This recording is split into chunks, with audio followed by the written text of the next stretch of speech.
growing out. Op een gegeven moment groeien niet meer omhoog, maar groeien in de breedte. Our face starts to drop. En onze wangen beginnen te hangen. Gravity is not our friend. En de zwaartekracht is niet bepaald onze vriend. This causes a particular problem for women. En dit zorgt in het bijzonder bij vrouwen tot problemen. They look in the mirror Want ze kijken in de spiegel and they cry. en ze huilen They've changed. omdat ze zijn veranderd. They're not young anymore. Omdat ze niet meer zo jong zijn. I solved that problem. Nou, ik heb zelf dat probleem opgelost. I just took all the mirrors out of the house. Ik heb gewoon alle spiegels uit het huis verwijderd. So now I'll always be beautiful. Dus ik ben nog steeds even knap. Let me tell you something, women. Dus zusters, ik wil jullie dit zeggen. I'm a man like any other man. Ik ben een man zoals elke andere man. And any man appreciates a beautiful woman. En elke man kan een mooie vrouw waarderen. He appreciates his wife being beautiful. En hij kan het waarderen wanneer zijn vrouw knap is.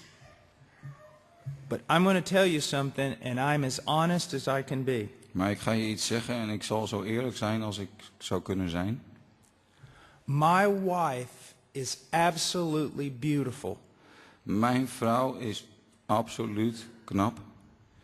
When she is demonstrating a submissive, gentle, Christ-like spirit. Wanneer zij getuigt van een onderdanige, vriendelijke, Christus gelijkvormige geest en houding.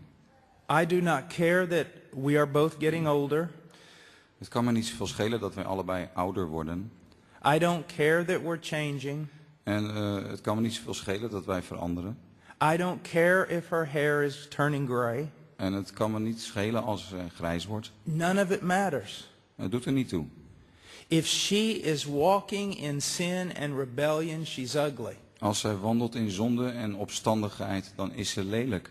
And if she is walking filled with the Spirit, Maar als ze wandelt vervuld met de geest, with a gentle and Christ-like character, met een vriendelijk en Christus gelijkvormige she's karakter, beautiful. dan is ze schoon. She's just beautiful. Dan is het een knappe vrouw. And unless your husband is just a carnal lost man, he will feel the same way. En als jouw man christen is, tenzij hij een vleeselijke verloren man is, dan zal hij er precies zo over denken. There is a beauty of a godly woman. Er is een bepaalde pracht aan een godvrezende vrouw. That surpasses that of the physical beauty of a supermodel. Die de lichamelijke schoonheid van een supermodel ver te boven gaat. So you must have a gentle and godly submissiveness about you. Dus het is belangrijk dat er die vriendelijke en die onderdanige houding is. Now look in 1 Peter chapter 3 verse 4. Dan kijk naar 1 Petrus 3 vers 4. Every woman in this room ought to pray this. Elke vrouw hier aanwezig behoort dit gebed te bidden. Maar de verborgen mens des harten in het onverderfelijk versiersel van een zachtmoedige en stille geest, die kostelijk is voor God. You need to memorize this passage. Het is belangrijk om dit vers uit je hoofd te leren. You need to pray this passage. En om het te bidden tot de Heer. You need to ask your husband to pray this passage for you. En je moet je man vragen om dit gebed voor jou te bidden. It's just absolutely wonderful. Want het is gewoon prachtig. In Peru, in the markets. In Peru op de marktpleinen. Where they sell all kinds of things on the street. Waar ze van alles op straat verkopen. Some of the women down there are really, really tough. Nou, sommige vrouwen die daar aanwezig zijn, dat zijn echte pittige dames. I mean, if thieves attack them, they'll whip all the thieves. Nou, als er dieven komen om van hen te stelen, dan slaan ze keihard terug. They're big. Het zijn grote vrouwen. And they're strong. En ze zijn sterk. And they're mean. En ze zijn gemeen. And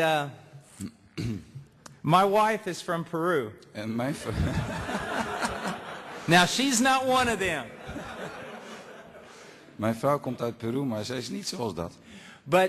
But she always goes down to the market to buy things. Maar ze gaat wel altijd naar de markt om spullen te kopen. And she loves to imitate the ladies. En ze vindt het wel leuk om die vrouwen na te doen. You go down there and they'll sometimes be in a fight with somebody. En je gaat er naartoe en soms merk je dat ze echt ruzie hebben met iemand. And I don't know what it is, but she just loves to imitate them. En ik weet niet hoe het komt, maar ze vindt het erg leuk om dat na te doen.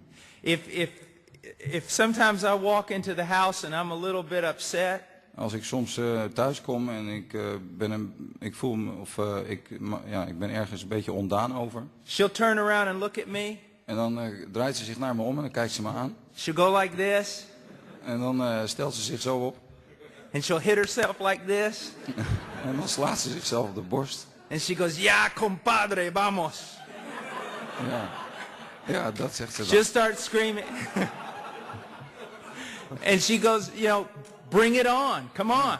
Nou, kom maar op, zegt ze dan. Kom maar op. I'll whip you right here. Ik zal je hier de grond in boren. I'll make you cry like a baby. Ik zal je doen huilen als een baby. My wife does that for fun. Nou, mijn vrouw doet dat gewoon voor de lol. Some women do it for real. Maar sommige vrouwen doen het in het echt. And there is nothing more ugly En er is niets lelijkers than when you do something like that. dan wanneer je iets dergelijks doet. When you respond in anger. Wanneer je zo bozig reageert. It just doesn't work. En dat werkt niet. You want to really convict your husband of sin? Als je echt wilt dat je man onder de overtuiging van zonde komt, Don't argue with him. ga dan niet de hele tijd met hem in discussie. Don't fight. En ruzie niet met hem. Live before him like Christ and he will be ashamed. Maar leid een leven zoals Christus dat leidde en dat zal hem tot verootmoediging leiden. Now let's talk about children. En nu willen we nadenken over kinderen Child raising. en de opvoeding van kinderen. What is the goal of raising children? Wat is het doel van de opvoeding van kinderen? It's the same goal as we have in the Christian life. Het is hetzelfde doel als wat wij hebben in ons leven als christen. Salvation De behoudenis and spiritual maturity. en geestelijke groei en Those volwassenheid.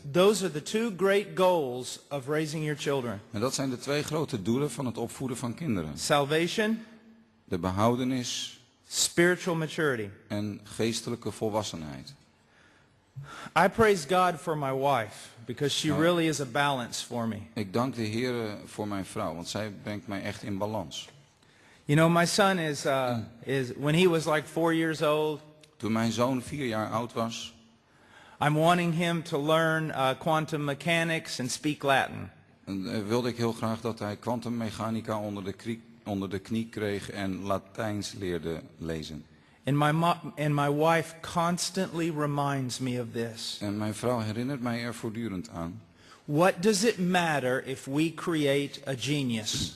Wat maakt het voor verschil als wij iemand opvoeden die uiteindelijk geniaal is, If he does not know Christ maar Christus niet kent and he does not have the character of a godly man. en niet het karakter heeft van een godvruchtig man. The main thing is that they know Christ and that they bear the character of Christ. Het allerbelangrijkste is dat ze Christus kennen en dat ze een karakter vormen dat op Jezus lijkt. Look in Galatians 4:19. Galaten 4 vers 19.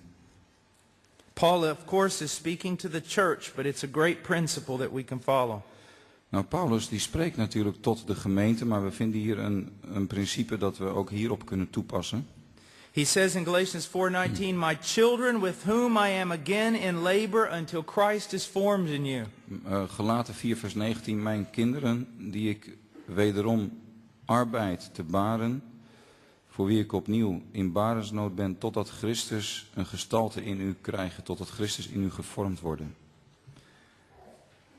My wife tells me that going into labor is a very difficult thing. Nou, mijn vrouw heeft mij verteld dat baren iets heel moeilijks is. Giving birth to a child is painful. Om een kind te baren, dat is heel pijnlijk. I am so glad I'm not a woman. Ik ben zo blij dat ik geen vrouw ben.